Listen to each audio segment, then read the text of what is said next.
Ang tanda ng disipulo ni Jesus. Ako po si Father Fiel Pareha at ito po ang ating segment, ang Daily Devotion, na kung saan tayo po ay magdarasal, magbabasa at magdinilay kasama ng salita ng Diyos sa buong taon. Manalangin tayo. Sa ngalan ng Ama, ng Anak at ng Espiritu Santo. Amen. Halina, banal na Espiritu, liwanagan mo ang aming puso at isip, nang maunawaan at may sa buhay namin ng iyong salita. Amen. Our Bible passage for today is from the Gospel of St. John chapter 8, verses 31 to 38, and I read it for you. Then Jesus said to the Jews who had believed in him, "If you continue in my word, you are truly my disciples, and you will know the truth, and the truth will make you free." They answered him, "We are descendants of Abraham and have never been slaves to anyone. What do you mean by saying you will be made free?" Jesus answered them, "Very truly I tell you, everyone who commits sin is a slave to sin. The slave does not have a permanent place in the household. The son has a place there forever. So if the Son makes you free, you will be free indeed. I know that you are descendants of Abraham, yet you look for an opportunity to kill me, because there is no place in you for my word. I declare what I have seen in the Father's presence. As for you, you shall do what you have heard from the Father." Uso po ang mga palatandaan sa mga panahong ito. Ginagamit po ang mga tanda upang hindi tayo maligaw, o kaya naman pagkikilanlan. Ikaw ay kabilang sa grupong ito, sa tribong ito, o kaya naman ikaw ay umaakap sa isang filosofiya, kaya kayo ay mayroong palatandaan. May mga sign languages din na ginagamit ang iba't ibang mga grupo o tao sa iba't ibang panig ng mundo. Mahalaga ang palatandaan. Tayong mga Kristiyano, mga alagad ng ating Panginoong Kristo ay mayroong tanda rin. Halimbawa na lamang dito ay ang pag-aantanda ng krus, the sign of the cross.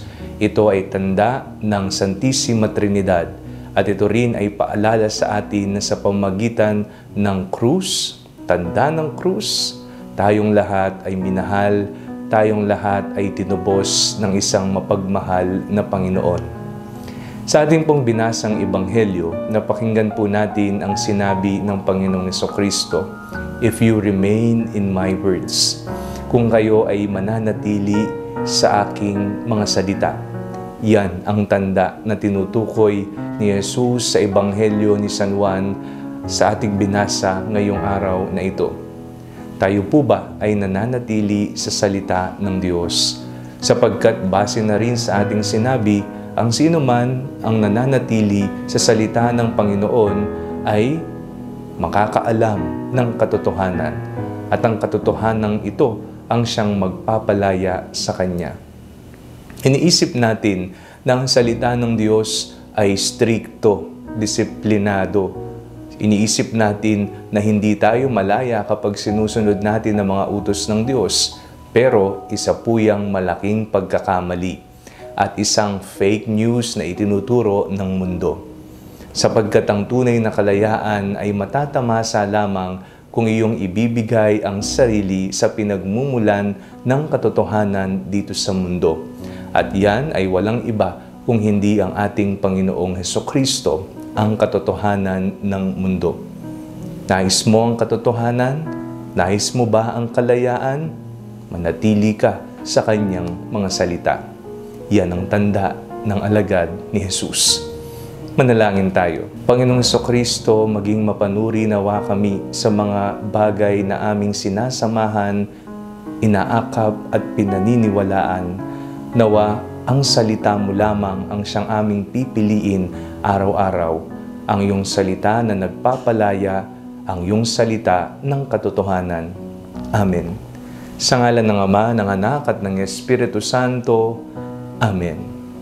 Huwag po ninyong kalimutang i-like ang video ito, mag-comment po kayo and share it with your family and friends. Ang Panalangin Bago Matulog ay may sariling Facebook page na po. Huwag niyo pong kakalimutang mag-like at mag-follow dito, and do not forget to subscribe to our YouTube channel. I-click niyo lamang po ang link na nasa description ng videong ito, o kaya naman po just search Father Fiel Pareha. Kung gusto niyo pong maging updated sa ating pagpapahayag, you can join our broadcast channel dito po sa ating Facebook page. God bless you po.